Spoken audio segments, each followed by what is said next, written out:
Créer une navigation dans la méthode la plus rationnelle, c'est de la faire dans Google. Beaucoup l'utilisent, des fois bien, des fois moins bien, mais tout le monde l'utilise généralement. Pour faire un transfert automatique, vous avez un petit guide qui existe, hein, c'est dans le fichier de la doc Track Analyzer. Pour ceux qui ne savent pas, il suffit de cliquer sur Help ici et vous tombez sur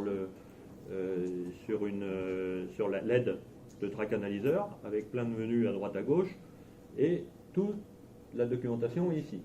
C'est une documentation collaborative, malgré que peu de gens ont collaboré. Si vous voulez en écrire de la doc, s'il y a des erreurs, s'il y a des choses comme ça, n'hésitez pas, demandez-moi un accès, je le donne à toute personne. Donc là, là j'ai pris le manuel d'aide de Piper qui dit que pour faire des naves automatiques, il faut dénommer les points d'une manière spécifique, de façon à ce que ce soit reconnu dans les logiciels.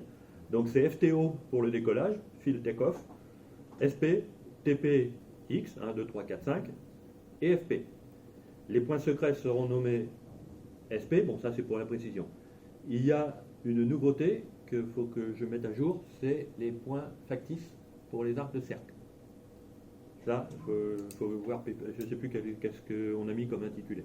Bon, ben pour l'instant, de toute façon, la méthode sera même, je mettrai le fichier à jour. Juste une petite question, c'est SP ou SC? SP. SP. Starting point. Starting Non, point. non, les points secrets. C'est SC. Ah non, c'est SP. SP. C'est quoi Le starting point. Oui. Non, ben c'est la doc que j'ai reprise de. Donc, moi, là, ce que je vous ai préparé sur la base de ce qu'on avait tout à l'heure, j'avais mis le FP, j'avais mis le field takeoff, j'avais mis le SP, j'ai rajouté des points, n'importe où, parce que là, je ne cherche pas comme ça. Donc, j'ai mis le point 1, le point 2, le point 3, le point 4. Si on veut en mettre un autre, eh ben, on met, et hop, voilà, je m'en fiche, je les mets n'importe où, et je les appelle TP 5. Alors, Piper demande à ce que ces points soient dans l'ordre. Là, comme j'ai fait un peu n'importe quoi, et ça arrive souvent, les voici, qui sont tous, si vous cliquez sur votre... alors, j'ai tout mis en désordre. Ce qu'il ne faut pas faire, maintenant je vous montre ce qu'il faut faire, il faut faire ajouter, dossier, et créer votre navigation. Donc vous mettons, nav, allez, Tango. Ça, dans ce fichier-là, vous allez mettre tous vos points qui sont là.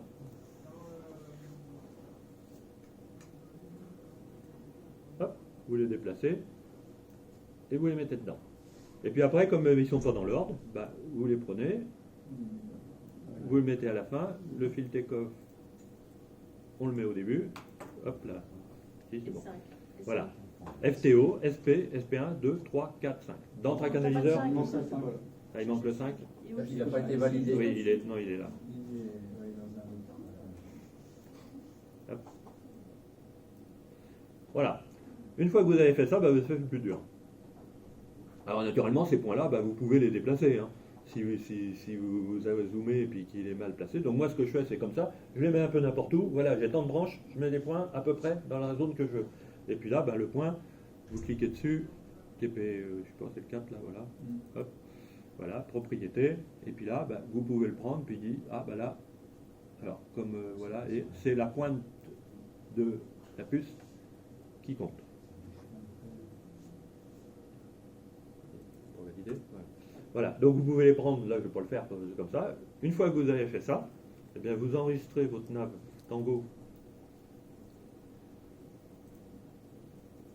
Alors, je suis où? Je ne suis pas dans le bon fichier. Hop. Et là, il est très important d'avoir une organisation de fichiers qui soit ordonnée. Sinon, ça va être la galère. Donc là, stage router, par exemple, là j'ai l'ANR, mais là je crée un dossier qui va s'appeler rallye, mettez ce que vous voulez. Hein. Et dedans, ici, vous l'enregistrez en KML, pas en KMZ. Voilà. Donc, je n'ai pas créé de répertoire par nav, c'est pas bien. Alors pendant qu'il fait le répertoire, la différence entre KML et KMZ, c'est juste un KML qui est zippé, le KMZ. Donc si vous avez enregistré en KMZ, vous le dézippez et ça vous fait un KML. Voilà. Là, vous créez un répertoire par navigation, dans lequel vous mettez ce fichier. Voilà. Après, chaque nav aura son répertoire. Moi, ce que je fais aussi, c'est que je crée un répertoire préparation quand je suis routeur. Je ne mélange pas toute la préparation qui met plein de fichiers, plein de photos, plein de trucs comme ça, et qui vous pollue tout ça.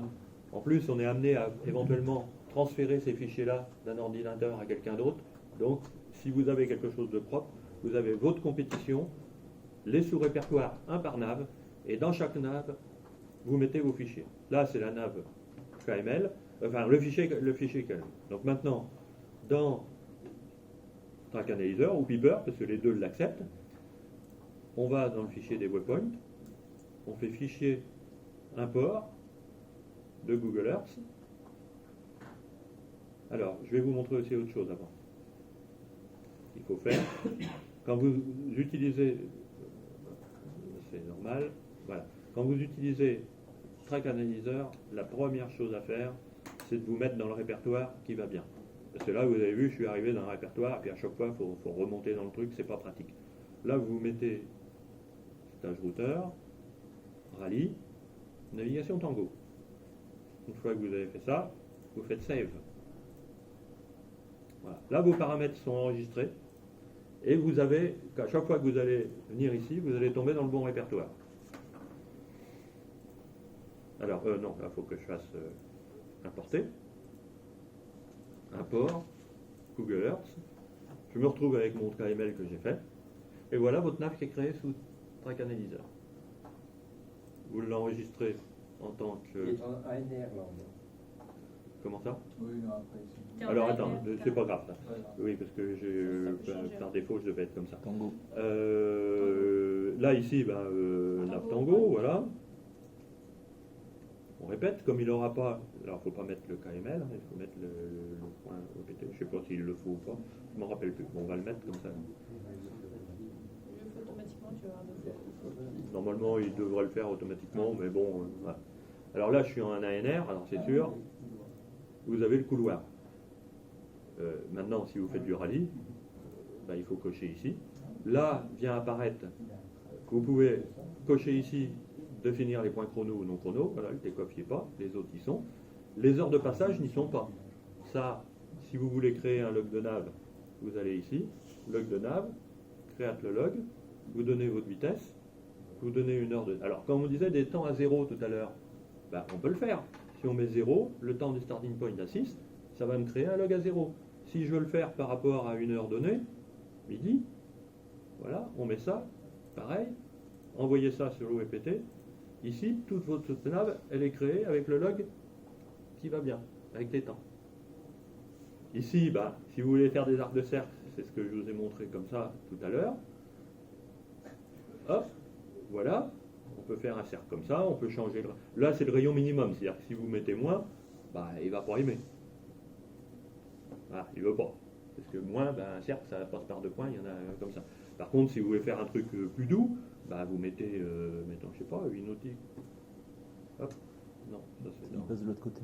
Il passe de l'autre côté. Alors là, c'est parce qu'il faut mettre le point du bon côté. Le centre, qui est ici, là, il faut le mettre soit sur la droite, soit sur la gauche. Et counterclockwise, dans le sens horaire ou non horaire, ça va vous donner, là, si je clique de l'autre côté, il va prendre le centre ici et il va mettre la nav n'importe où. Le point du mi, c'est le point qui permet de mettre dans Piper de façon à dire, voilà, si vous mettez ces coordonnées-là, coordonnées qui doivent être un peu plus bas, voilà, ces coordonnées-là dans Piper, vous aurez le point factice qui vous donnera la bonne longueur et la bonne direction de la porte à l'entrée, puisque Piper ne fait pas de cercle. C'est ce fameux point factice que dans Piper, tout à l'heure, j'ai dit, il faut lui donner un nom spécial pour l'intégrer. Mais on n'est pas obligé de le faire sur Google. C'est la nav, on ne sait pas si on va faire un cercle, pas un cercle. Ça peut très bien dans Piper, après, s'insérer un point supplémentaire. C'est pas un problème.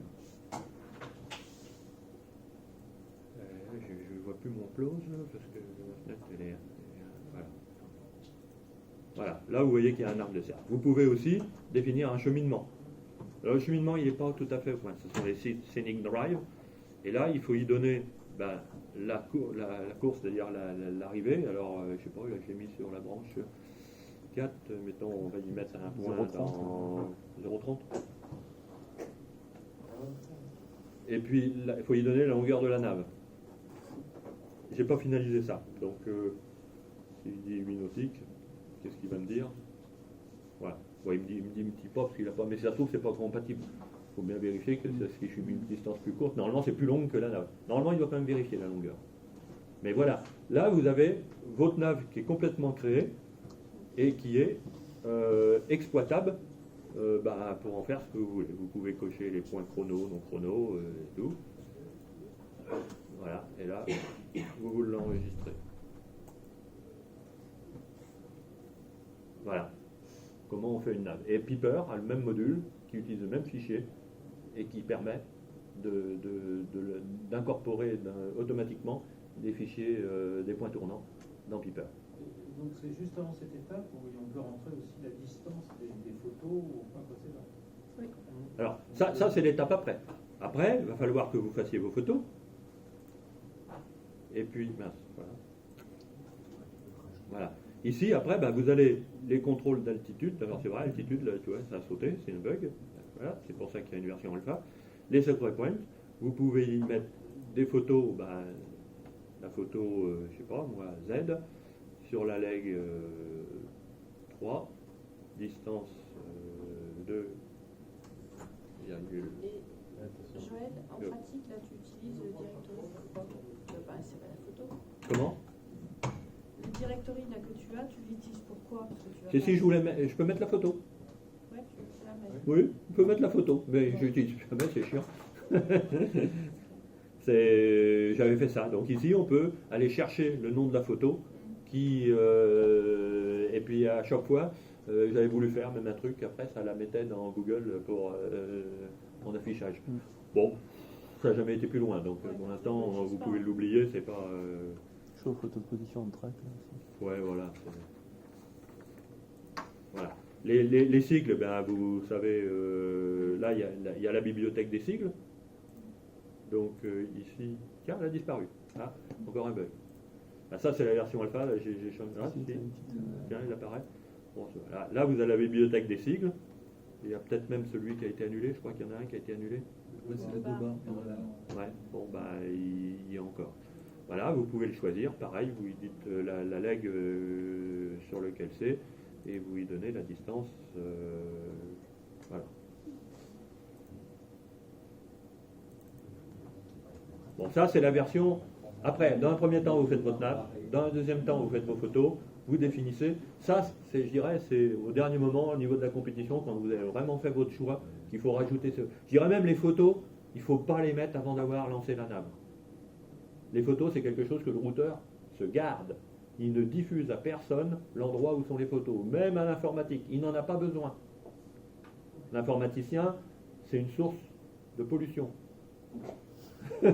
non, mais il n'y a pas besoin. Il n'y a pas besoin d'avoir la position des sigles avant le départ.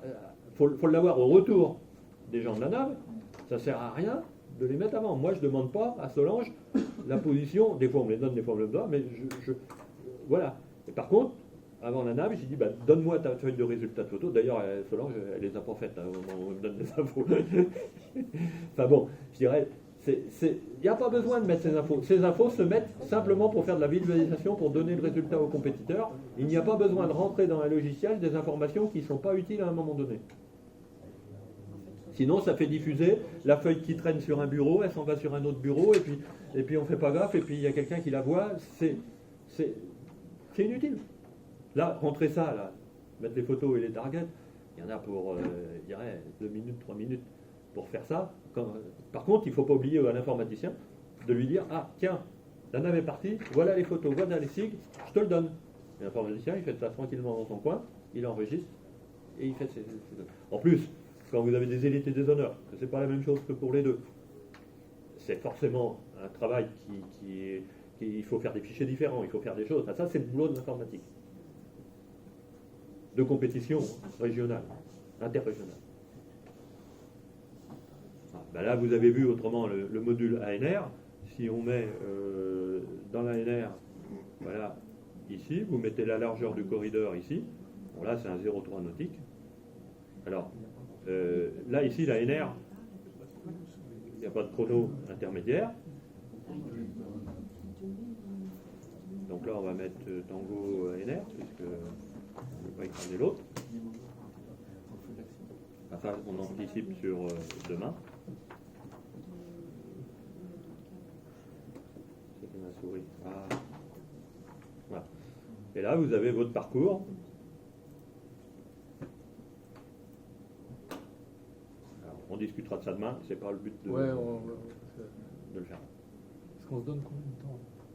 Là, moi, j'ai fini pour la présentation de la création des PowerPoint.